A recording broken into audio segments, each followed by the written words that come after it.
আসসালামু আলাইকুম। Recipes by রাবে অবশ্যই থেকে আরেকটা রেসিপি নিয়ে চলে আসছি। আজকের রেসিপিটা পাউরুটি দিয়ে কিভাবে মালাই রোল করা যায় তো সেটাই আপনাদের সাথে শেয়ার করব। তো ভিডিওটা না টেনে পুরো ভিডিওটা দেখবেন, আশা করি ভালো লাগবে। আর যদি ভালো লাগে তাহলে অবশ্যই আমার ইউটিউব চ্যানেলটিকে সাবস্ক্রাইব করবেন এবং যারা এখন আমার ফেসবুক পেজটি ফলো করেন নাই তারা অবশ্যই আমার ফেসবুক পেজটি ফলো করবেন এবং বেশি বেশি করে শেয়ার করবেন। এবং যারা বেশি বেশি করে শেয়ার করলে যারা আমার ভিডিও এখনো দেখে নাই তারা অবশ্যই যাতে আমার ভিডিওটা দেখে। তো এরপরে আমি আপনাদেরকে দেখাচ্ছি আজকে রুটি দিয়ে কিভাবে মালাই রোল বানালাম। তো প্রথমে আমি এখানে একটা কড়াই বসায় নিয়েছি, এরপর আমি কিছুটা গরম হয়ে গেলে এরপর আমি এখানে তরল দুধটা দিব 1 কাপের মতো। 1 কাপ বলেন কিংবা 1 মগ বলেন, আমি এখানে ব্যবহার করেছি। এরপর 2টা সবুজ এলাচ দিয়েছি। এরপর আমি দুধটা এবং সবুজ এলাচটা নাড়াচাড়া করে নিচ্ছি। নাড়াচাড়া করে এরপরে কিছুক্ষণ বলক আসবে। তো বলক আসা পর্যন্ত আমি একটু নাড়াচাড়া করে নিচ্ছি। তো এই তো সাইড দিয়ে আমার বলক চলে আসছে। তো আমি চামিচটা একটু উঠায় নিয়েছি এবং আমার দুধটাও বলক চলে আসছে, আপনারা দেখতেই পাচ্ছেন। তো দুধটা আপনারা একটু জাল করে নেবেন এবং বলক 2-1টা বলক নিয়ে আসবেন। তো এতে আপনার যেই মালাই রোলটা করবেন সেটা খেতে ভালো লাগবে। তো এরপরে আমি এখানে 1 চিমটির মতো লবণ দিয়েছি, 1 চা চামচের মতো। এরপর আমি এখানে হাফ কাপের মতো আমি চিনি ব্যবহার করব। এখানে আমি 1 কাপ চিনি নিয়েছি, তো আমি হাফ কাপের মতো দিয়েছি।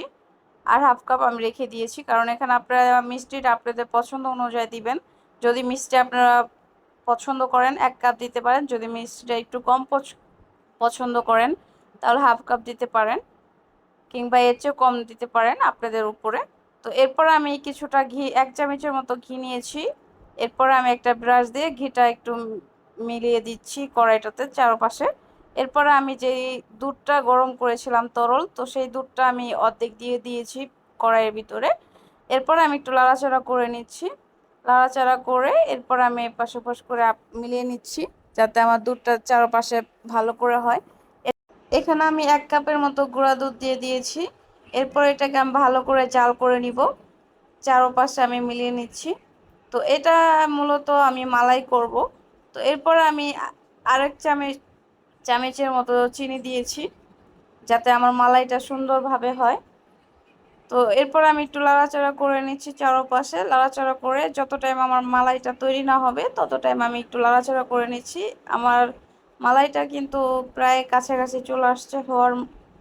তো এরপর আমি চারপাশে থেকে মাঝখানে দিচ্ছি যাতে আমার মালাইটা ভালো করে তৈরি হয়। তো আমার মালাইটা তৈরি হয়ে গিয়েছে। এরপরে আমি 4টার মতো এখানে পাউরুটি নিয়েছি। এরপর আমি সাইড করে কেটে নিব।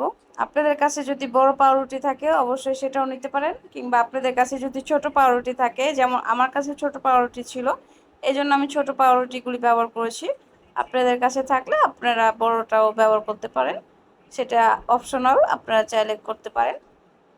এরপর আমি চারো সাইডে কেটে নিব একটু। এভাবে করে আমি চারোটা পাউরুটির সাইড কেটে নিব একটা ছুরি দিয়ে। তো আপনারাও এইভাবে করে নেবেন এবং যারা আমার ভিডিওটা ফলো করে বাসায় তৈরি করছেন তারা অবশ্যই কমেন্টে জানাবেন কেমন হয়েছে। আপনাদের কমেন্ট দেখলে আমাদের ভালো লাগবে এবং পরবর্তীতে আপনাদের জন্য আরও কিছু ভালো ভিডিও নিয়ে আসব যাতে আপনাদের ভালো লাগে। এবং এটা আপনারা বাচ্চাকেও দিতে পারেন, টিফিনে বলেন, এমনি বলেন, কিংবা কোনো মেহমান অতিথি আসলে তাদেরকেও দিতে পারেন। তো এরপরে আমি একটা বেলুন নিয়েছি, বেলুন নিয়ে এরপর আমি রুটিটা একটু বেলে নিচ্ছি চারপাশে করে ভালো করে একটু বেলে নিব পাতলা করে।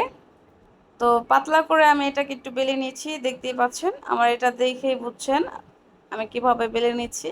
তো এভাবে করে বেলে নেবেন রুটিগুলি। তো আমার রুটিটা একটু ছোট, আপনারা একটু চেষ্টা করবেন যে বড় যে পাউরুটিগুলি পাওয়া যায় সেই বড় পাউরুটিগুলি নেওয়ার জন্য, এতে ভালো হবে আপনার মালাই রোলটা। তো আমার কাছে ছোটগুলি ছিল তাই আপনাদের সাথে ছোটটাই দেখাইছি। তো যে মালাইটা আমি বানাইছি তো সেই মালাইটা এখন দিয়ে দিব আমি রুটিটার ভিতরে এবং আপনাদেরকে দেখাচ্ছি আমার মালাইটা কত সুন্দর পারফেক্টলি হয়েছে। তো এরপর আমি রুটিটার ভিতরে দিয়ে দিয়েছি 1 চামচ দিয়ে। এরপরে চাপ দিয়ে আমি এটাকে একটু রোল করে নিব, মালাই রোল যেহেতু, তো সেক্ষেত্রে আমি রোল করে নিচ্ছি। একটু চাপ দিয়ে নেবেন যাতে ছুটে না যায় যে দুধটা দিলে। তো এরপর আমি এভাবে করে সবগুলি বানিয়ে নিয়েছি। এরপর আমি যেটাতে পরিবেশন করব সেটাতে আমি নিয়ে নিব। সুন্দর করে। আমার কিন্তু একটাও ভাঙেনি। তো এরপর আমি এগুলি সবগুলি সাজিয়ে নিয়েছি। এরপরে যে আমি দুধটা করেছিলাম, যে ক্রিমটা বলেন, তো সেই ক্রিমটা আমি এখন দিয়ে দিব উপর দিয়ে। তো আপনারাও এইগুলি ফলো করবেন, অবশ্যই ফলো করলে আপনারা বাসায় ট্রাই করতে পারবেন এবং বাচ্চাদের, বড়দের এবং মেহমান অতিথিদের বানাই দিতে পারবেন। তো এই তো আমি ক্রিমটাও দিয়ে দিয়েছি উপর দিয়ে, আমার কিন্তু একটাও ভাঙেনি। এরপর আমি একটু গার্নিশিং করতেছি। এখানে আমি প্রথমে কিছুটা কাজু কিচমিচি নিয়েছি, এটা অপশনাল, আপনারা চাইলে দিতে পারেন, চাইলে নাও দিতে পারেন। এরপর আমি কিছুটা কাঠবাদাম, কাজু বাদাম দিয়েছি। তো ভিডিওটা এই পর্যন্ত ছিল।